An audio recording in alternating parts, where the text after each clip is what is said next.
Hey everybody, Craig Cottle, Director of Nature Reliance School. I've got a couple of small hammers that I've made from dogwood, but what I thought I'd do is make a bigger hammer because I'm in need of it, and I'm going to make it this time out of sourwood. I'm going to show you in detail how I've chosen this particular tree to do that. First off, sourwood is a very dense wood, and so that's one of the reasons I'm going to use it.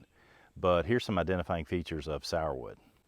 So sourwood really loves to get to the sun. So it's one of those that even in the middle of an understory, it's going to reach out and find some sunlight through the canopy. So it'll be twisted and turned more often than other trees that you might see out here.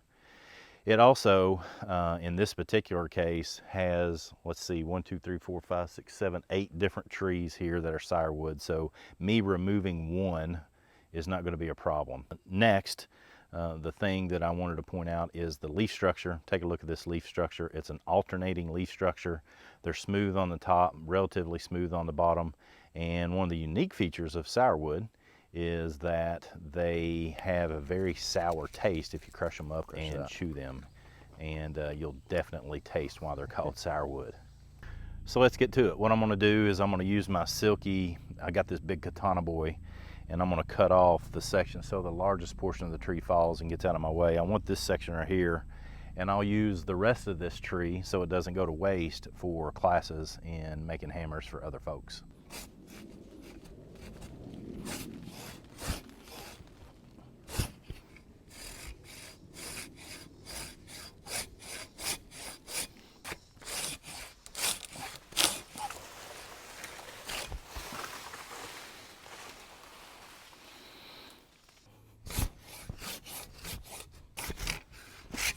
So 2 or 3 things here that let's point out that I'm going to utilize.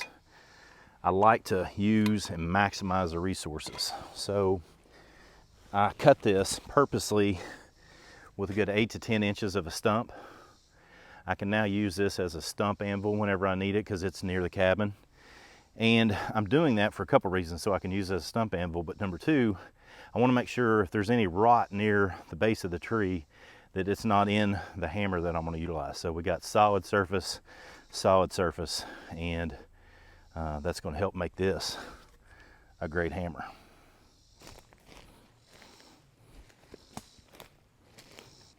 Hey, I've got a couple of tools that I'm going to be utilizing. First off, this is a dogwood hammer that I made some time ago, very field expedient. I made it one day. And the better solution for this is to use a small, hatchet axe, and I've got some good ones, but I'm going to do everything I can to make this happen with just LT Wright knives this time. I'm going to use the overland machete to do some of this big work, and then I'm going to move on down to some more blades to finish it up. All right, so all I'm doing first is just scoring it so I can have an even line all the way around. And then I'm going to dig into it with my hammer and the machete.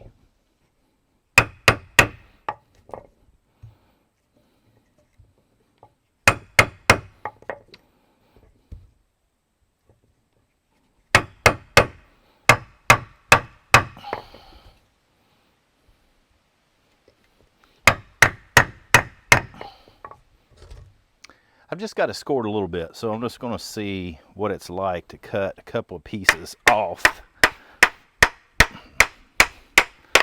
the edge here.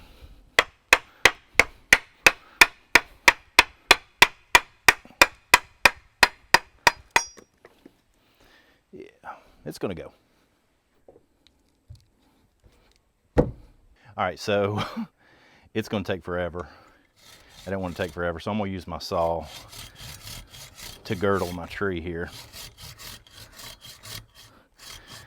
Make it a little bit faster, that's for sure.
This is another reduction method. You'll see I've made what are called stop cuts. 1, 2, 3, 4, 5.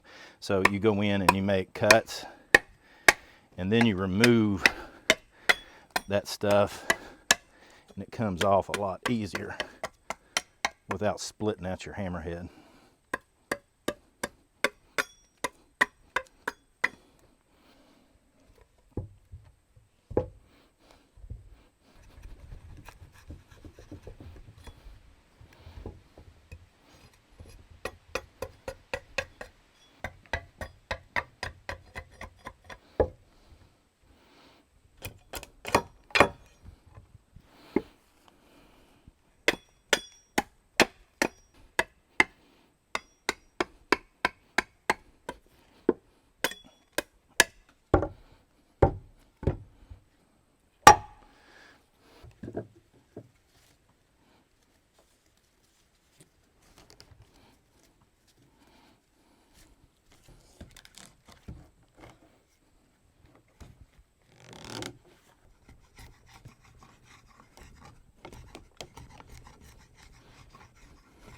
Hey, so we've been working on it for about an hour. We're getting close. I think you can start to see what it is I'm going to do. All I'm doing now is reducing this handle down to the point where it's comfortable for me to grab. And so my arm's getting tired, and I know what my limits are, and so I'm going to take a break from it so I can let my arm rest, and that way I don't take the opportunity to actually get tired, make a slip, and then cut myself. So we're going to avoid that and come back tomorrow and finish her up. Hey, it's been a day, so we took a break, actually got some other work done, and now we're coming back to this, and we'll see what we can do with it.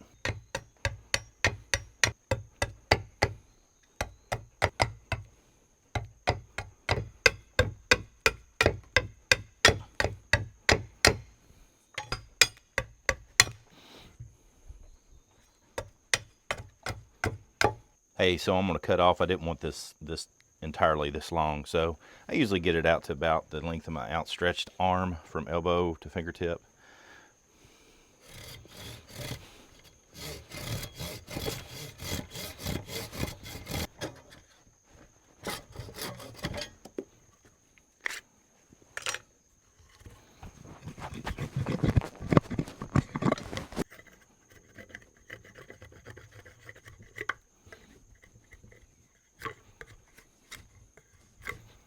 So I just like using a simple rope vise, tighten it up.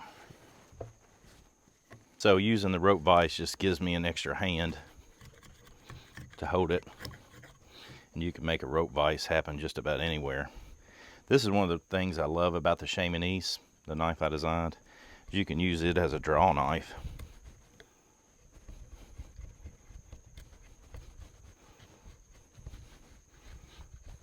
Let me show you an added bonus to having a long knife like this. I'll take one of these pieces that I cut off, and now I've got an even better draw knife.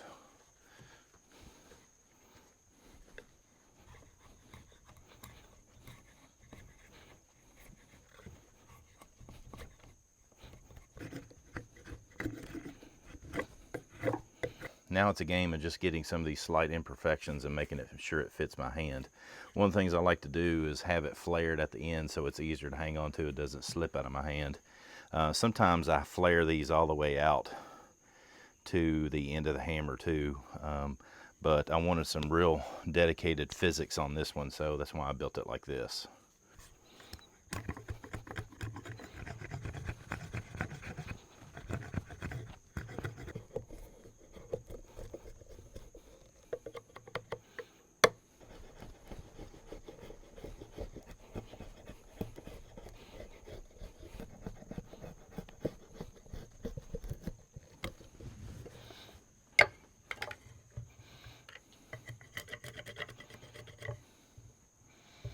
Hey, so I'm pretty much done. One of the last things I'm going to do here is I like to use the back of my blade to just get that fine. You'll notice I'm rotating this as I do this. Just rounding it up, because that portion right there is where I'm going to be hanging on to the hammer most of the time. And this just rounds it up and makes it just a tad bit smoother in my grip so I don't get any hot spots.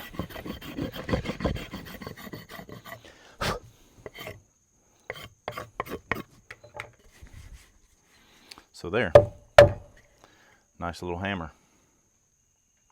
So yeah, this makes a fun little project, these Bushcraft hammers or woodworking hammers.